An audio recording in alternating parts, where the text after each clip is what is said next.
Castellanos has it, and the Phillies have the National League Championship.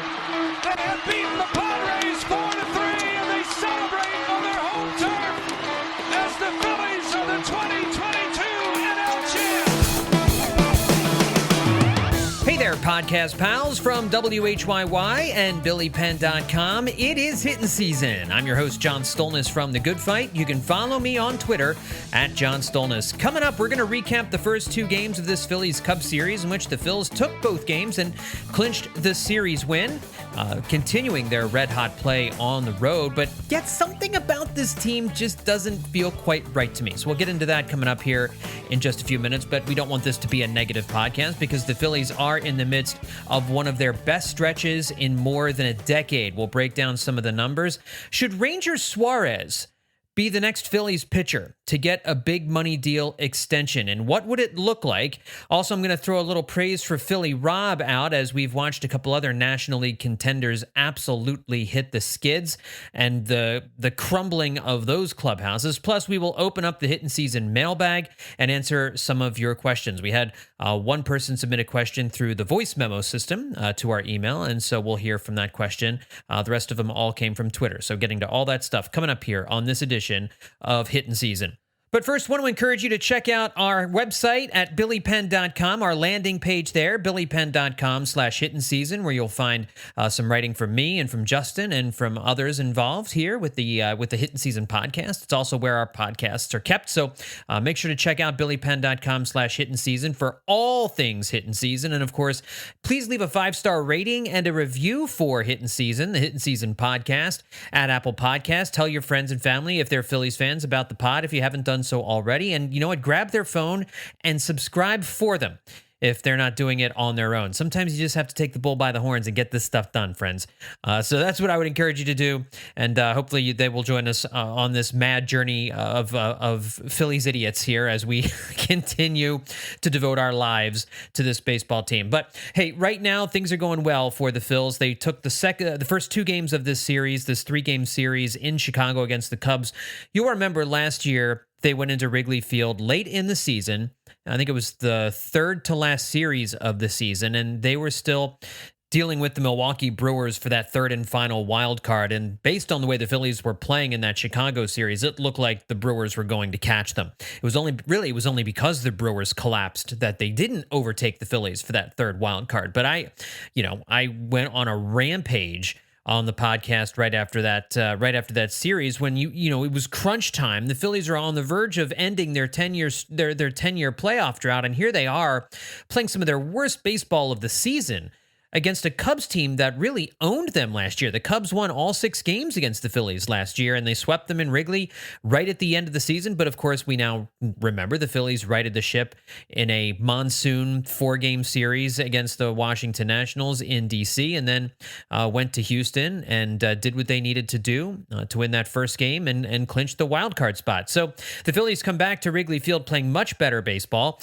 and they are now 17-5 since June 2nd. The Phillies have now won 8 games in a row. 8 games ago, you'll remember, they had the second worst road record in baseball. They are now 10-1 in their last 11 road games. Now, the Phillies have not seen this kind of success in a very long time. Even last year when they got really hot, they have won 17 of 22 games, that's 17-5 record, for the first time since July 30th through August 23rd of 2011, the 102-win season. The last of those great seasons from that Phillies core from 2007 to 2011. It's also the first time they've won 10 of 11 road games since that same stretch, July 20th through August 10th, 2011. It just doesn't feel to me like they're playing that great. And maybe it's because they aren't gaining a whole lot of ground in the playoff race. Corey Seidman noted that the Phillies are 17-7 in June, but will have lost 3 games of ground to the Braves in the National League East. And that's because the Braves have been absolutely insane here in the month of June.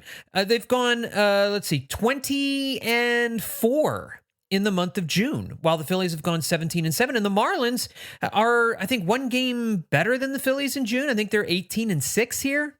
So, I mean, it's crazy that the Phillies have lost three games of ground to the Braves and a half game to the Marlins during the same stretch. And the Marlins won again on Wednesday. They beat the Boston Red Sox and continue to hold a 3-game lead on the Phillies in the National League East. They have the same record this month as the Giants, a team that they're also chasing in the wild card race. So you have all these teams in the wild card race all playing red-hot baseball here in June, and the Phillies really have not been able to gain any ground, and maybe that's why this feels unsatisfying. But as Corey Seidman notes, the flip side of this is that they'd be 8 games back of the wild card if they'd played just 500 baseball in the month of June. So maybe that's why it feels like the team still isn't hitting on all cylinders. And I know that I know that I've been annoying people on Twitter because I've been negative about this baseball team. Way more negative than a person should be when their baseball team has gone 17-5 in their last 22 games. I own that. I do understand that. I admit that. I don't know. That's what I'm saying. I don't really know where that's coming from. It could be because they're not making up any ground in the playoff race. It could also be because so many of the stars on this team are still struggling. They still aren't playing up to snuff. Kyle Schwarber is still not giving you enough. Even here in June, he's still not giving you enough. He seems to do great in the leadoff spot, that first at-bat of the game, and then after that, it's a real struggle for him. Bryce Harper still hasn't hit a home run. And his home run streak has reached epic proportions now. It's now at 27 games. I mean, that's crazy to think about. But no home runs in his last 27 games. I think that's now 123 plate appearances. He's never had a longer streak. And a note by Scott Lauber in a Philadelphia Inquirer story notes that his exit velocity is down 1 mile an hour to 91 miles an hour this year. Last year it was 92.1. The season before that it was 92.5 miles an hour. That's according to StatCast. And we've talked on previous podcasts how his fly ball rate has dropped a little bit from last year. It's 24.5% compared to about 26% last year. So about a 1.5% difference. He's hitting more balls on the ground. But again, I still believe that he's recovering from his elbow. He had a ball to the warning track in center field in his final at-bat on Wednesday that I really do believe probably would have left the ball yard in other seasons, or maybe he wasn't working himself back. But nobody's really sure exactly what's going on with Harper, but he's a guy who's been struggling. JT Realmuto, and a lot of this is with runners on base, are just struggling like crazy. Alec Boehm is struggling like crazy.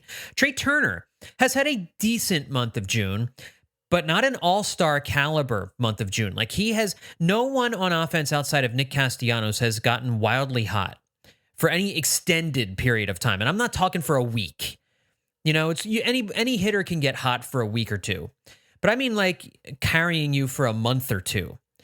Like we did see JT Realmuto do last year. Like we saw Bryce Harper do at times last year. Like we saw Kyle Schwarber do at times last year. None of those guys have done that yet. It just hasn't happened. And in these first couple games of the series against the Cubs, they've really had to rely on the guys at the bottom of the order, the Brandon Marshes of the world, Edmundo Sosas, Josh Harrisons. These guys have all gotten really big hits in these first 2 games, and they, of course, have been relying on outstanding starting pitching. And I remember back in 2011, as the Phillies were winning 102 games, that team seemed less satisfying and less enjoyable than the 2008 and 2009 teams in the regular season. Inferior teams, to be sure, but I think when we watch an offense struggle, when we watch star players on offense struggle to score runs, it's harder to watch the team. I don't think we enjoy great starting pitching as much as we do a great offense, and maybe that's why I'm having a harder time feeling like there isn't something missing, because it feels like there's something missing. But as somebody pointed out on Twitter, and they made a good point, that the fact that they are 17-5, when it does seem that they're not hitting on all cylinders, means that there maybe is some room for growth still. Like if the starting pitching can continue this, can keep this up, right? And then the offense actually starts to come around, the Phillies could get scary good. But it's questionable as to whether or not that's going to have it. So, whether that's going to happen. So we'll see, but I know that I'm expecting too much, and it's probably not fair. So let's start with Wednesday night's 8-5 win. The Phillies were up 8-1 in this one, thanks to an early barrage against former Phil Drew Smiley, who was just looping up some breaking balls that Edmundo Sosa and Nick Castellanos crushed out of the ballpark. Nick Castellanos with a 3-run home run. Again, only the 4th home run hit this year with multiple base runners. I mean, it's still the second fewest in baseball, behind only the Kansas City Royals. But it's so good to see. And it feels weird, like you see a 3-run home run, you're like, wow, they can score 3 at once like that. That's pretty amazing. And it certainly makes life a whole lot easier on everybody when you can hit that 3-run home run and just get them up on the board without having to string together 4, 5, 6 singles in order to score 3 runs. So that was great to see. Aaron Nola struggled again, pitched 5 innings. He did pick up the win, but he had an 8-1 lead and was not able to give them any more than just the 5 innings. Had 100 pitches in 5 innings, which just, it's not great. It's just not great. I mean, I don't really. You got to give him. I'm going to give Aaron Nola a little bit of slack here because he has been pitching deep into games. Scott Lauber also noted on Twitter that it's the first time since April 11th that he did not complete at least 6 innings. That was the longest streak in the majors and the second longest of his career. So even as he has struggled, he has pitched deep into games, but it's these blow up innings. It's these innings where he gets in the stretch, some runners get on base, and he just cannot pitch from the stretch. We've said it, we've said all we need to say about Nola in previous podcasts, and until he figures this out, he's the team's number 4 starter right now. Until he fixes these issues from the stretch, he's not going to get his ERA to come down all that much, and it's at 4.51 on the season. That free agent contract this offseason is looking worse and worse with every start. And it's not something that I enjoy saying, but he's not improving.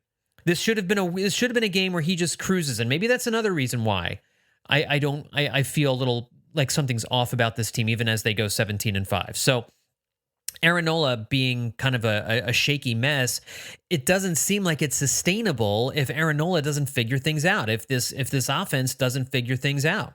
But credit Matt Strahm with stopping the Cubs' momentum in the game on Wednesday. He gave them 2 really good innings of shutout relief, 4 strikeouts and no walks in those 2 innings. Junior Marte pitched a scoreless 8th, and Jose Alvarado had a little adventure in the 9th, but with a 4-run lead, gave up just 1 run.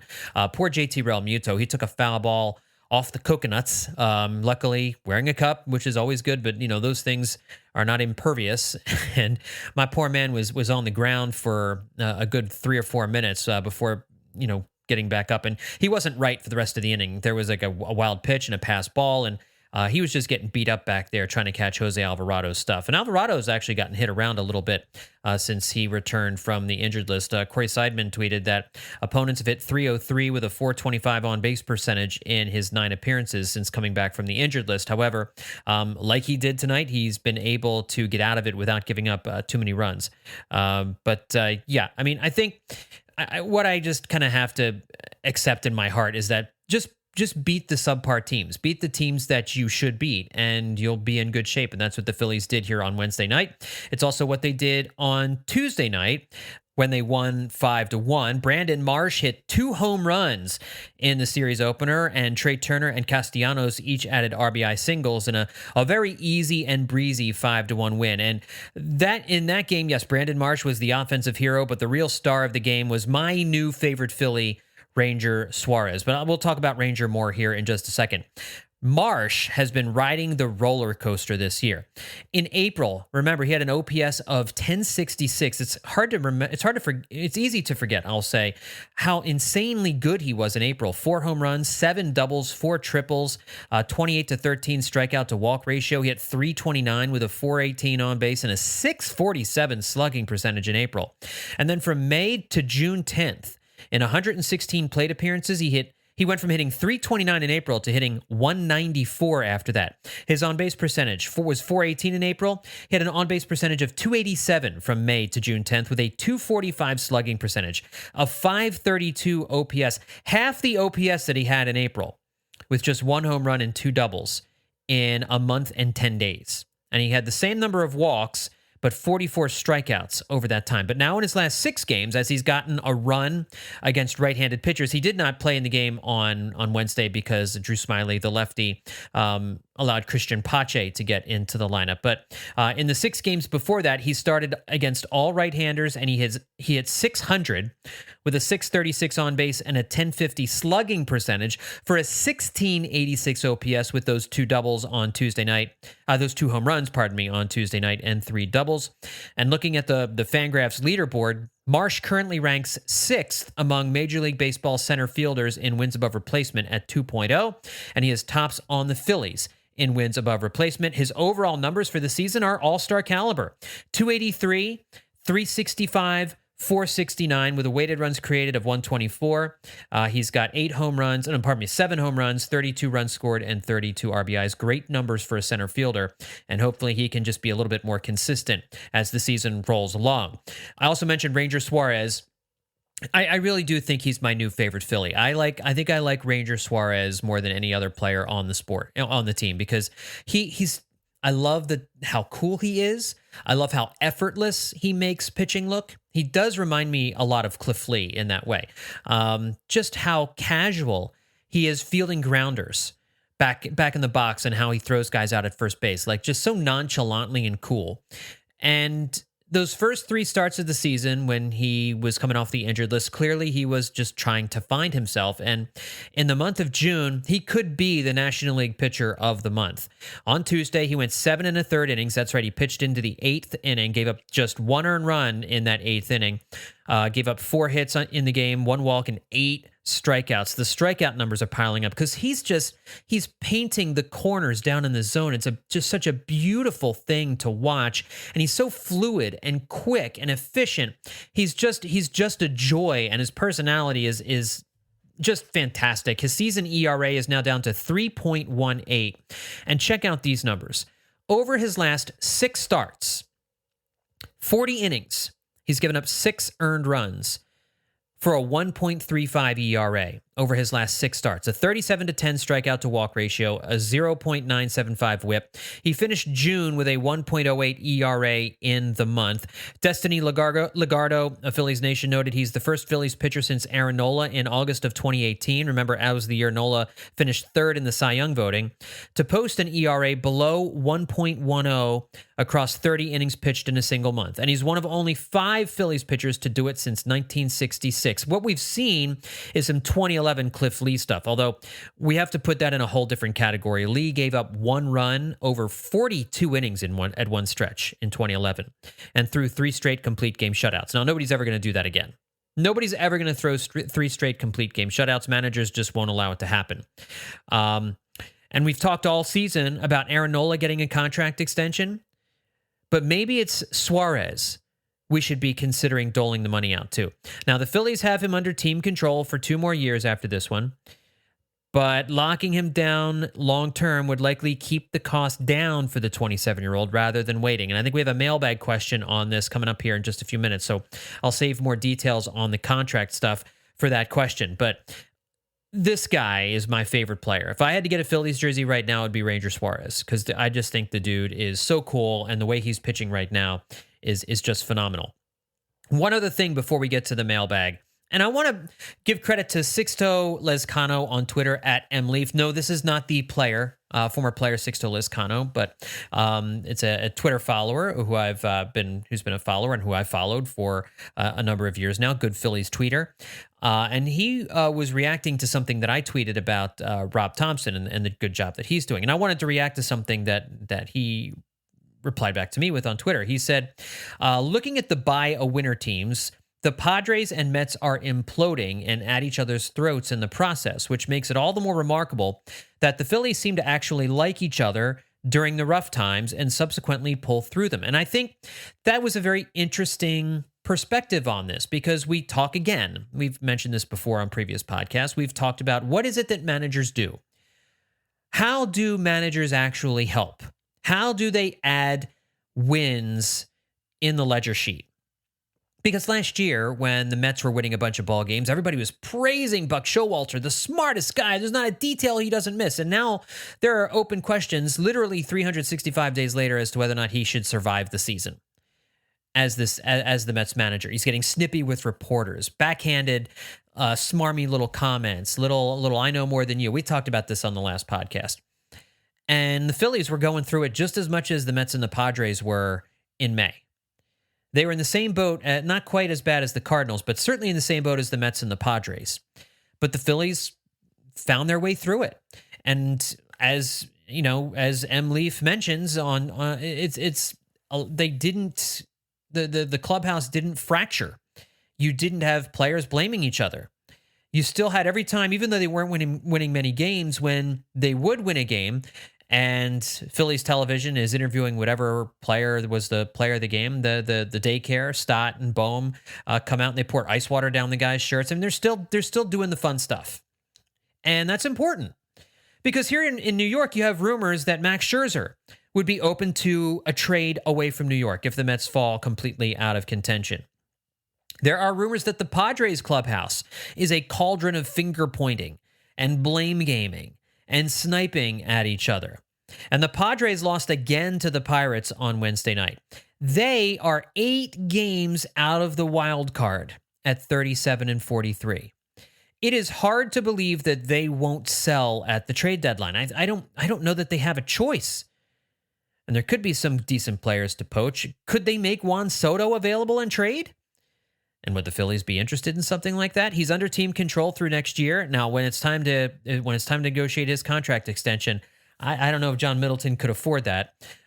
Even next year on his arbitration deal, he's actually signed a 1-year deal with the Padres this year, so they avoided arbitration. But you would think the Phillies might do the same thing, or if they make a trade, the Phillies might want to negotiate. But either way, he's going to cost $25 to $30 million next year, at least, even if they don't agree to a contract deal with him. And you'd probably have to give up Andrew Painter and a whole lot else in order to get Juan Soto from San Diego. So there's that. And I don't know that San Diego wants to give up, but the Padres, that's a small market. They did spend a lot of money. The owner wants to spend money, and that's an awesome thing. We've been praising the Padres all offseason for doing that. But at a certain point, you realize this isn't working. This isn't going to work. The chemistry, for whatever reason, it got them to the National League Championship Series last year, but it's not working here in 2023. What is it? Is it the return of Fernando Tatis? Is that fouling things up? Manny Machado is a shell of the player he was last year. Tatis is playing phenomenal baseball on the field. Machado's been terrible on the field. After a really slow start, Juan Soto has picked it up, and he's been one of the most valuable players in the game in terms of wins above replacement.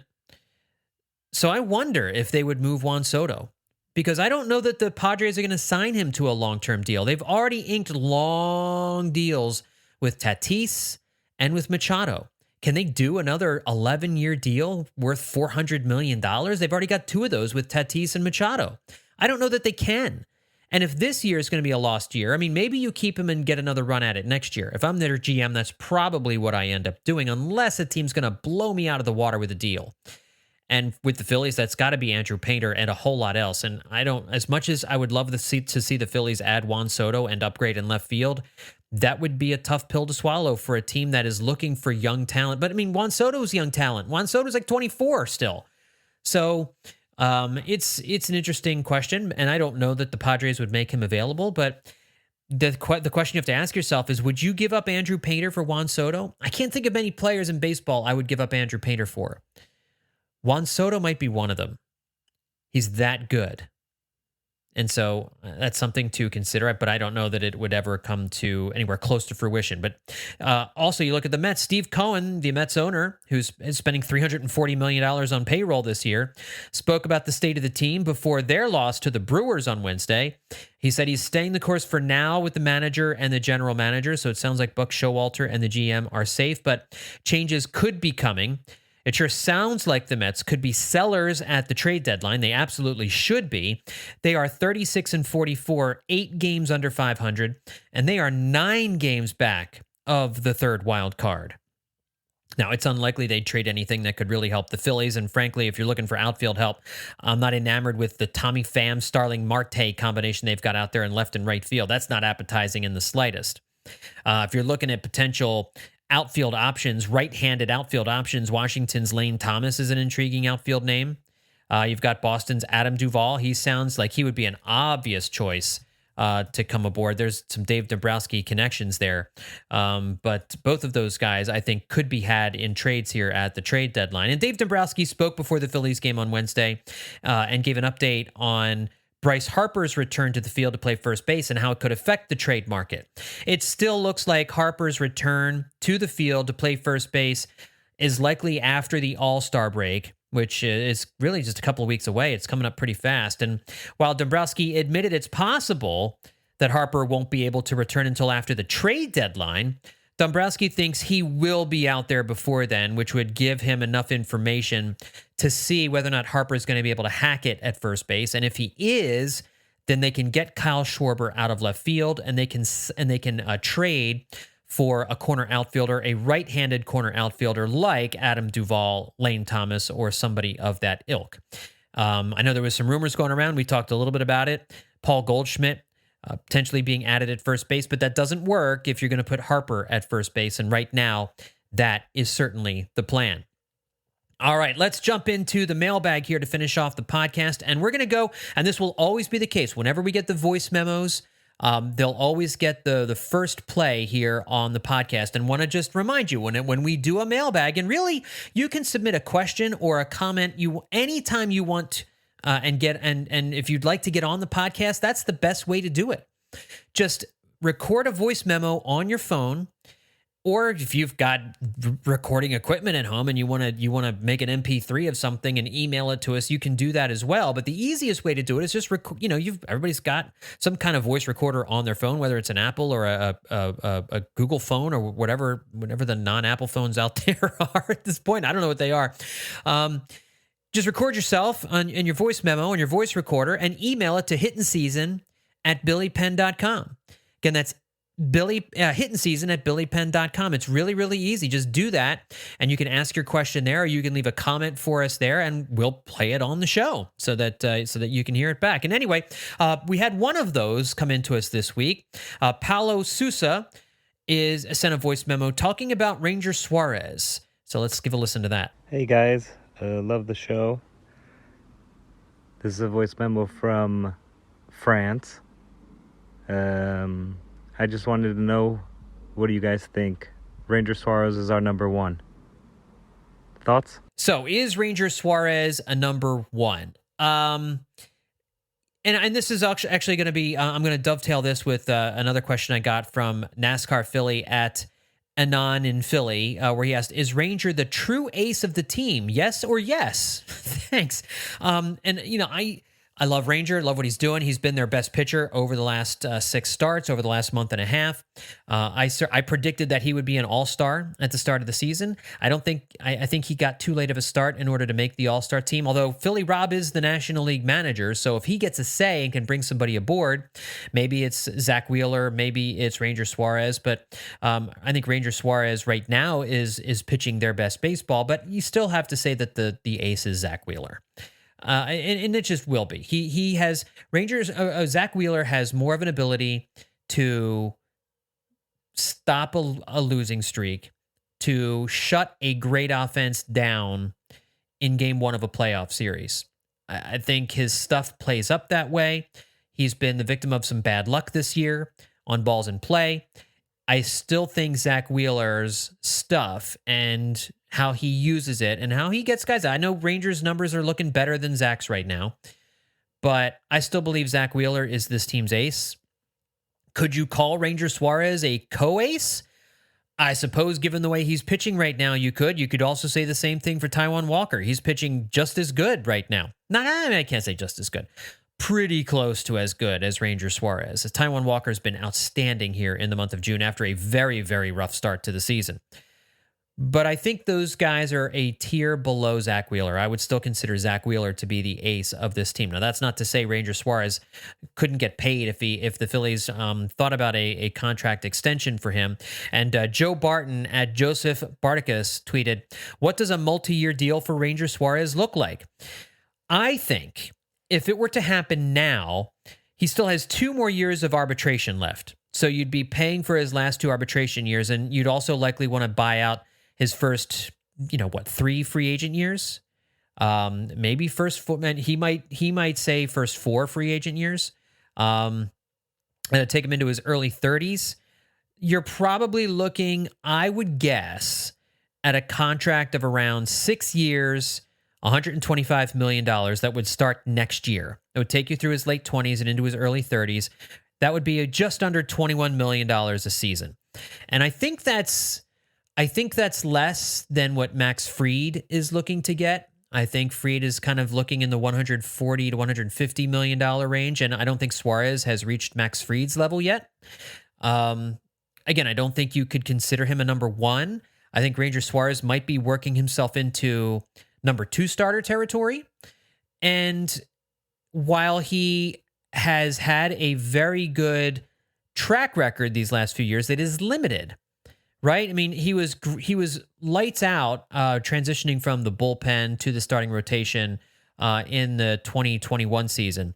Last year, he had a rough first half as an everyday starter, but then really picked it up in the second half of 2022. And then we saw him, how good he was in the postseason, with the exception of that first Braves game in game 1 of the NLDS in Atlanta, where he just clearly was a little bit too excited. We just saw how cool he was, the great World Series start, closing out game 5 of the NLCS, just some great moments there. And after his elbow, or his, what was it? I forget what his injury was now. His forearm? Was he have a forearm problem? I forget. Anyway, after coming back, he's looking great. But is there enough of a track record to give him something more than that? I wouldn't feel comfortable giving more than that. And I would feel most comfortable with 5 years at, say, like $110 million. That's where I would feel most comfortable. My guess is a deal probably would be more like 6 years and $125 million. That's just my best guess. All right. Nick Castellanos' top button at Yarisi on Twitter asks me, we've all thought about it. What are your walk-up songs? I would like to go out of the box with walk-up songs. Nothing contemporary. Nothing contemporary. And it would all be kind of cringy 80s music. Stuff that most people would probably be embarrassed to have blaring through. Mostly because I'd want it to kind of sound funny. I would kind of want it to sound out of place. So that's why I would choose Sailing by Christopher Cross. Sailing takes me away, and I don't even know the rest of the words to the song, but that song reminds me of being in my mom's station wagon running errands in the early 1980s as she would drive us around from department store to grocery store to Joann Fabrics, and hearing that song come on the easy listening station on the radio, it actually has a nice memory associated there. And I would do it just because I think it would be funny. I think people in the stands would be like, what is this? How is this walk-up music for a baseball game? Careless Whisper by Wham would also work. And I'm a sax guy, so Baker Street by the Jerry Rafferty Band is just a good time. So those would be my 3 walk-up songs, I think, just because I would like to hear that kind of stuff blaring through the speakers of a Major League Baseball stadium and have most of the fan base going, what is this nonsense? It has no place being anybody's walk-up music. Jersey Josh at Mr. Jersey Josh asks, qualifying offer to Rhys Hoskins. Would they? Should they? Do you want to pay? I don't know what the qualifying offer is going to be. Let me see if I can figure out how much that's going to be. Last year, it was just under $20 million. So my guess is that the qualifying offer will be somewhere in the range of $23 to $25 million for a 1-year deal. Do you want to pay Rhys Hoskins $23 to $25 million next year on a reconstructed knee when you don't really know what you're going to get, and it'll probably decrease his mobility even further? I love Rhys Hoskins. I wish this hadn't happened, but if I'm the Phillies, I don't think I'm offering a qualifying offer to Rhys Hoskins. No, I don't think I'm doing that. Because I also don't think, what would his free agent market be? Would he get $23 to $25 million a year over a course of a 2-year? Like, he's not going to get anything more than a 2-year deal. I think that he might even be willing to return on a 1-year deal for less than the qualifying offer. I don't think anybody's going to offer him that much money. And so I don't think the Phillies would do it because I think that they would think that they could get him back on a cheaper deal if they wanted to. But if Bryce Harper's working out at first base, you still have Kyle Schwarber under contract for, another 2 years after this? So he can't go back into the outfield. He can't, Kyle Schwarber just can't play the outfield. So he's probably your full-time DH moving forward, which means Harper's got to play somewhere. He's got to play first base. And maybe by next year, Harper's elbow is recovered enough for him to go back to the outfield. But then you move Nick Castellanos over to left field or something like that. But I think if you want to keep Bryce Harper at first base, and if he shows like he can play, then you're not bringing Rhys Hoskins back for anything at that point. So no, I think there are more reasons not to do the qualifying offer than to do it. It doesn't make a whole lot of sense to me where I sit right now. Tom Robson at Thomas M. Robson asks, we're starting to see speculation about who the Phillies might target in a trade, but I'm curious as to your guesses about when we'll see trade season really kick into gear. I think teams around baseball are going to start to really get into it after the All-Star break. I think you'll see a couple of straight trades every now and then, but after the All-Star break is when people usually get serious about adding pieces. I think the Phillies need to wait and see about Bryce Harper's ability to play first base because I don't think they're in the starting pitching market. I don't think that if they add another starter, it's going to be a depth guy. Maybe they add a number 5 starter. I think they want to see what Chris Sanchez has. I think they want to try and get Andrew Painter well enough, healthy enough to potentially be their number 5 starter.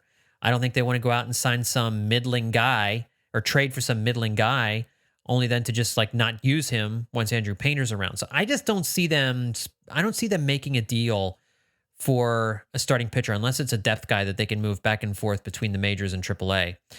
And I don't think there's any other positions on the field where you can really do anything. Although I will add one question here that came in to the Hittin Season email. It's not a voice memo. It's just a written question. But Joshua Byler asks, there have been a lot of rumors about a deal for Goldschmidt, but between Cody Clemens, Harper's prep work, and Derek Hall, we keep forgetting about Derek Hall, could be ready to return to the team at some point here. He could actually be called up this week from what I was reading.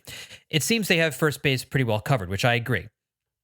Wouldn't it make more sense to upgrade the team at third base, according to Joshua? And I was speculating about this on Twitter a little bit this week too, because if you look at Alec Boehm's numbers, he has been worth negative 0.1 FWAR so far here in 2023. He's been below replacement level. Or just right at replacement level. So essentially, the production Alec Boehm has given you at third base and first base is what you would expect from somebody that you just called up from the minors. We should be beyond this right now with Alec Boehm. He was supposed to be this great hitter, but he's just not. He's just mid all around. He's not hitting for more power. He's never going to be, and I agree with Joshua, he says he's never going to be an above-average defender at third base. His defense, even though his defense has improved, he says, couldn't you package Boehm with some prospects and get a good to great third baseman, Rafael Devers or Arenado? No on Devers. Boston's not trading Devers. Arenado, I think St. Louis could look to move Nolan Arenado. Could you send Boehm to St. Louis in that deal? Yes, but that's not even close to being the headliner of that deal. You'd be sending him in there just to send them somebody who can play third base.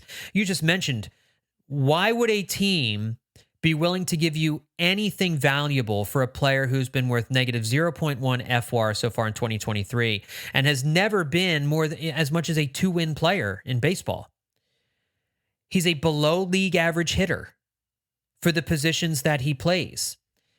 So could I see an upgrade at third base making sense? I could if you move Alec Boehm in that deal. And maybe that is something that they consider because Edmundo Sosa is not the everyday third baseman. That's not something that can happen. Josh Harrison is not that guy. Once Bryce Harper moves to first base full-time, Alec Boehm takes over third base full-time, and maybe that helps him with his offense a little bit. Maybe moving back and forth between the two positions has been a problem. I don't really think it has been. I think this is just what Alec Boehm is. And if the star players on this team step up, then you can live with Alec Boehm playing like a replacement level player at third base. If Trey Turner steps up his game, right? If Nick Castellanos keeps doing what he's doing, if Bryce Harper steps up his game, if JT Realmuto does, then you can get away with Alec Boehm being a 0-1 win player. It's not ideal, and I don't think you sign him long term. I know there's been a lot of comparisons about him and Maikel Franco. I think Maikel Franco was slightly more productive because at least he hit 23 to 25 home runs a year. Boehm's on base percentage and batting average aren't that much better than Maikel Franco's. But at this point, I think you're going to see trades happen after the All-Star break and not until, I would say, in the July 20s for the Phillies. I don't think the Phillies are going to make a move before like July 25th. I would say July 25th would be my over-under date for the Phillies making moves. Chris at Canonical Chris asks, Major League Baseball gives you the unilateral ability to put one and only one former Phillies player in the Hall of Fame. Who are you choosing? So I'm going to be a little strategic with this because my initial answer would have been to say Chase Utley because I think he's the most deserving, but I think Chase is going to get in someday. I think Jimmy Rollins should get in, but I think if I could choose one player who I think should be one former Philly who should be in the Hall of Fame, give me Ryan Howard. Give me Ryan Howard because he's never going to get in. He doesn't, I mean, and in clear, his career does not warrant Hall of Fame status. But his peak was unlike any power hitter's peak in baseball history. And he was as electrifying a player that to wear a Phillies uniform as ever wore one. And just for that reason alone, I'd put him in the Hall of Fame. If I could just wave a magic wand, I'd do it.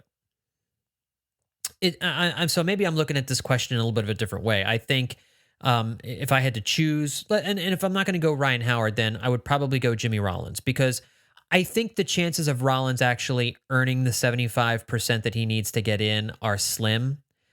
It could happen. I think Chase Utley one day will get into the Hall of Fame. I think he will. He reminds me so much of Scott Rowland. I know Rowland's overall numbers are a little bit better, but I think Utley's journey to Cooperstown will mirror that of Scott Rowland's. Very similar way to get there. Jimmy Rollins is going to have a harder time.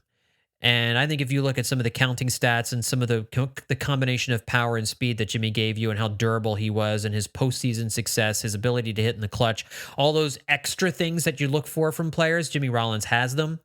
And so, yes, I would put Jimmy Rollins in the Hall of Fame if I could.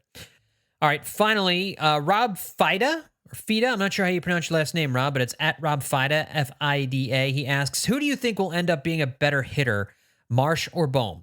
I think we're seeing Marsh. He's a better hitter right now. I would not have said that either when the season started, but Marsh definitely has issues with left-handers. And I think he's probably a platoon center fielder, but when you're the left-handed side of a platoon, you're going to play 75 to 80% of the time, so that's fine. You can have a long career as the left-handed side of a center field platoon. Alec Boehm is probably not a platoon player, but he doesn't do enough. I don't think he's as good a hit. I don't think he's going to have as productive a hitting career as Brandon Marsh is, which again, I think you look at these two guys, you would say, oh, Boehm's got the better pedigree. Boehm's going to be the better hitter. But if you just look at what we've seen, if you just use your eyes, Brandon Marsh has been a better hitter this year. He's been very, very, very streaky. Boehm's been very consistent in his mid. Marsh has been a little bit more up and down, riding the waves, riding the roller coaster. But right now, I think Brandon Marsh will end up being a better hitter in their career than Alec Boehm, which, again, is kind of shocking to me. I would not have thought that. All right, it's time for our stat of the week, and this comes to us from our stat guru at The Good Fight Schmenkman. Follow him on Twitter, by the way. He has great stats at TGP Schmenk, S-C-H-M-E-N-K. He noted that with 3 home runs in the game against the Cubs on Wednesday night, the Phillies have now hit exactly 1,500 against the Cubs, and that ties the Cubs with the Braves for the most home runs the Phillies have hit against any team.